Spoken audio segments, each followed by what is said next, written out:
how Indians actually crack study abroad, that too without guesswork. Now, let me start with a very, very honest question. How many of you families, which is parents and students, you take study abroad decision hoping for what? That everything will be fine. My agent, my counselor, or Google has told me. So let's see, everything will happen. But here's the truth. Successful families, parents, students, they don't do guesswork. They design their study abroad. And the guesswork is the biggest reason why careers don't convert into study abroad. Let me tell you quickly about myself. My name is Dr. Rajiv Sharma. People call me Dr. RBS. I'm a global career architect and academic mentor. And the biggest difference I see between success and struggle is not the talent, but it's the process what they follow for study abroad. Now, let me just quickly tell you why guesswork and dependency on an agent, counselor, or even Google. I've noticed that most families follow this pattern. They depend completely on an agent, counselor, or a Google shortlist of the universities. And then they hope that the degree will lead to the job, which is the ultimate aim of study abroad. Now, this creates anxiety. Anxiety in which space? Anxiety that wrong course choices have been taken. Anxiety because of financial stress. Anxiety because of visa uncertainty. And anxiety because there are poor employment outcomes. Now, hoping is not a strategy. I'm sure you all know that. And especially when the careers are at stake. Now, let me take a simple example. If you go to buy, let's say, a refrigerator, how much research you do, right? You will go through ratings, Google, Amazon ratings, this, that, and then you will choose a refrigerator. Now, why can't the same strategy be applied for study abroad? So here is what I want you to consider. I'm talking of a core shift, a mindset shift. The mindset shift is design your study abroad over hope, over pray. So here's a shift what all successful families make. They stop asking, which country should we choose? They actually start with what careers we are designing for our child. Once this is clear, I will share a framework which I usually use, which has been patented, made by us. It's called a career first logic. So over the years, I realized something after sending as a hundred and thousands of students, that families don't fail because they lack ambition. They have ambition. The students have ambition. The parents are aspirational. They fail because decisions are taken in the wrong order. So that's why I have created a very scientific framework. I call it CLOAF, CLOAF.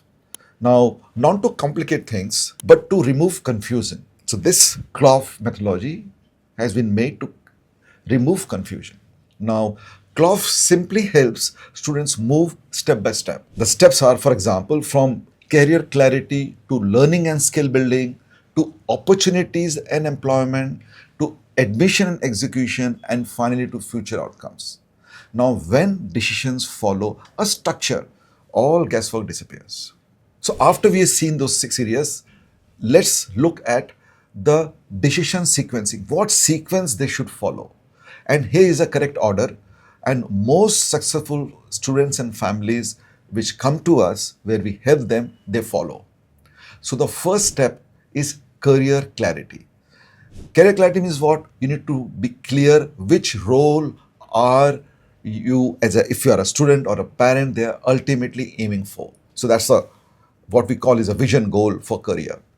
Second is the skills and profile assessment. You need to be very clear what's your strength today, what are the gaps, which needs to be filled.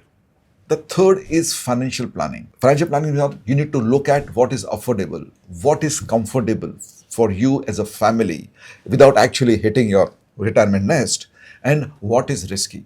All these things needs to be clear. Now, fourth is where we come to country, but country in sense of country fit for work rights. In country fit and work rights, you need to clearly understand where can this career actually convert into job legally. I'm not talking illegally, legally.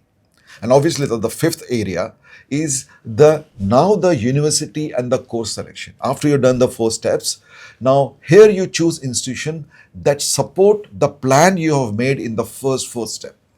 And finally is the visa planning.